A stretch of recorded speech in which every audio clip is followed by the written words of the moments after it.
After 11 relentless months of negotiating, traveling, and fighting to keep my company alive, I finally closed the biggest deal of my career. Not just big, transformational. An 8-figure agreement sealed just hours before I walked through my front door. I placed the polished briefcase, heavy, symbolic, and handed to me by the client as a ceremonial moment, on the table. I already knew the bills inside weren't real. They were high-quality replicas used in corporate events, a tangible reminder of what the deal represented, not what it literally paid. My wife, Mira, walked over, eyebrows raised. "Is that the deal?" she asked, touching the case as if it were made of gold. "Symbolic, but yes," I said. "We finally did it." She smiled, a soft, practiced smile. "Let me store it. You need sleep more than anything." I was exhausted enough to agree without a second thought. She carried the case toward the bedroom, and within minutes, I crashed onto the couch, still half-dressed, my body giving up before my mind could. But morning didn't wake me gently. The house felt wrong. Too quiet. Too still. Her shoes were gone. Her jackets missing. The drawers she always kept overflowing were suddenly bare. And the briefcase, the harmless trophy, was nowhere in sight. On the kitchen island, where she set her coffee every morning, sat a single folded note. "I'm leaving. I found someone who sees my worth. Thank you for the fresh start." I didn't panic. I didn't shout. Because Mira had no idea she hadn't taken money. She'd taken a symbol. And she didn't know I had a way to track that symbol, because my client insisted all ceremonial cases include location tags for security. But what I found when I opened the tracker app was far worse than her disappearance. Like the video if till now you enjoyed it. The next morning, the apartment felt heavier. I barely slept, haunted by the lingering shadow of last night's deal. My phone buzzed, a message from an unknown number. "Meet me at the corner cafe. 11 a.m. Alone." Curiosity battled caution, but I couldn't ignore it. Something about the tone made my stomach twist. At exactly 11, I pushed open the door to the small cafe, the smell of coffee mingling with tension in the air.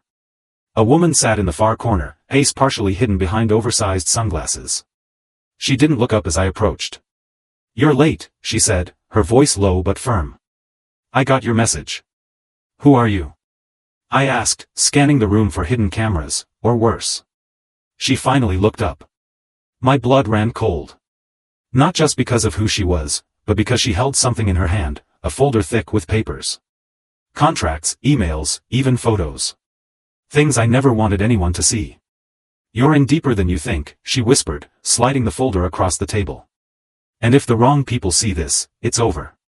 Everything. Your deal, your reputation, even your safety."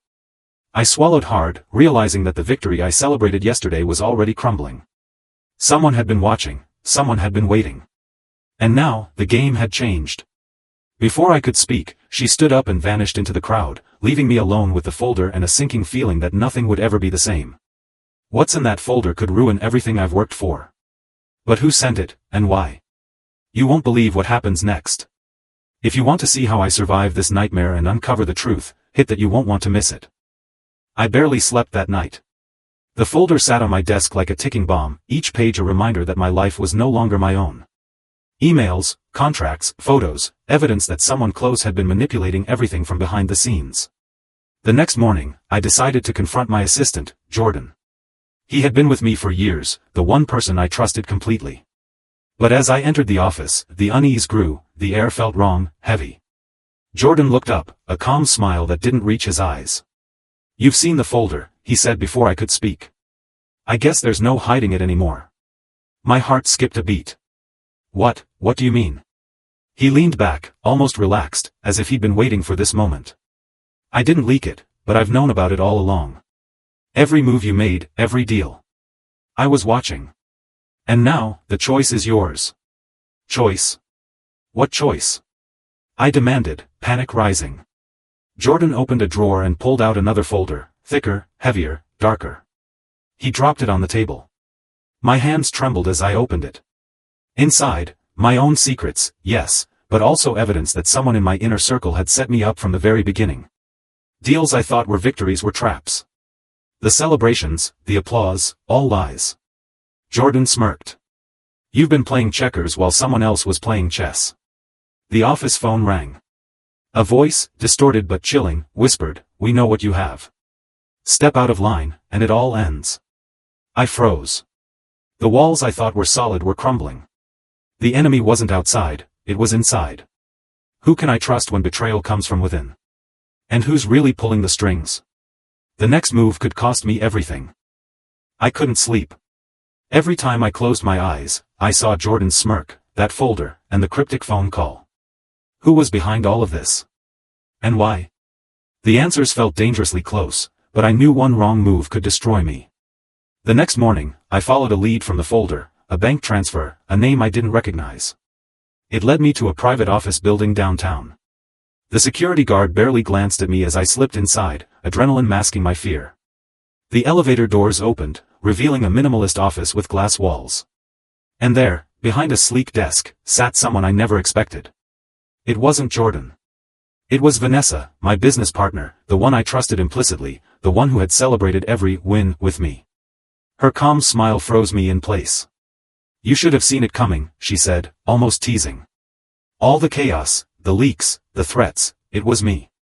Every move you made was exactly what I wanted." I felt my stomach drop. The betrayal cut deeper than anything else. But why? We built this together. Vanessa leaned forward, her eyes cold and calculating. "Because you were always too cautious, too naive.